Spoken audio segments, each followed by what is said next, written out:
এলকেজির স্টুডেন্টরা দেখো, তোমাদের সেকেন্ড ইউনিট টেস্টে আর্ট অ্যান্ড ক্রাফট এক্সামে একটা পেপার বার্ড বানাতে দেওয়া হয়েছে, তার মানে একটা কাগজের পাখি।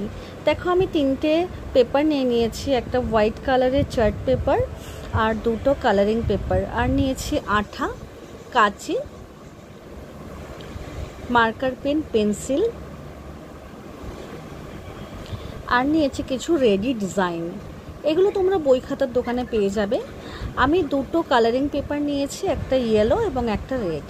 আমি ইয়েলো পেপার থেকে গোল করে বার্ডের যে মাথাটা, সেই মাথাটা আমি এঁকে নিলাম এবং কাঁচির সাহায্যে কাট করে নিলাম।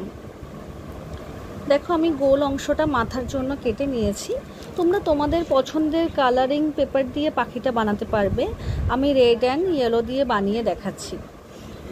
এবার আমি যে মাথাটার অংশ কাটলাম সেটা আঠা দিয়ে আমি চার্ট পেপারে লাগিয়ে দেব। সুন্দর করে লাগাতে হবে যাতে খুলে না আসে। এরপর আমি রেড পেপারটা থেকে পাখিটার বডি একটা অংশ কেটে নিলাম, হাফ সার্কেল মতো হবে, এবং একটা ঠোঁট বানানোর জন্য ঠোঁটেরও একটা অংশ কেটে নিয়েছি। দেখো, আমি লাগিয়ে দিলাম। এবার আমি লেজ বানাবো ওই ইয়েলো পেপারটা দিয়ে, আর চোখটা আমি বানাচ্ছি একটা গুগলি আইস দিয়ে। এগুলি সবই তোমরা কিন্তু বই খাতার দোকানে পেয়ে যাবে। ভালো করে লাগিয়ে দিলাম আঠা দিয়ে গুগলি আইসটা। এরপর কি করব, পাখিটার পা আমি মার্কার পেন দিয়ে এঁকে নেব। দেখো, আমি পায়ের শেপ এঁকে নিচ্ছি। হয়ে গেল আমার পাখিটা বানানো। এরপরে দেখো, ডান দিকে যে ফাঁকা অংশটা রয়েছে ওখানে নাম, ক্লাস, সেকশন এবং রোল নাম্বার লিখবে। প্রথমেই লিখবে নেম, তারপর ক্লাস,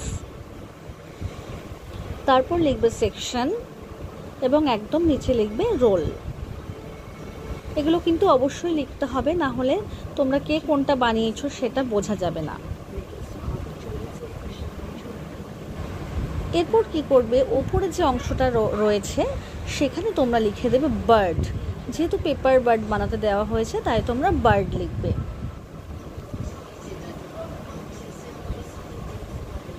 এবার তোমরা কি করবে, চারিদিক থেকে কিন্তু সাজাতে হবে। চারিদিকে তোমরা নিজেদের ইচ্ছা মতো সাজাতে পারো, কাঁচ, চুমকি, গ্লিটার, বিভিন্ন রকমের আলপনার মতো একেও সাজাতে পারো। আমি কিছু রেডি ডিজাইন দিয়ে সাজাচ্ছি। এই রেডি ডিজাইনগুলো তোমরা বই খাতার দোকান থেকে কিনতে পারবে।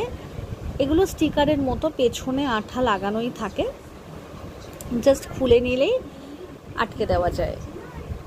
পাখিটা বানানো হয়ে গেছে। তোমরা এইভাবে পাখিটা বানাবে এবং তোমাদের সেকেন্ড ইউনিট টেস্টে যেদিন আর্ট অ্যান্ড ক্রাফট এক্সাম আছে ওদিন কিন্তু জমা করতে হবে।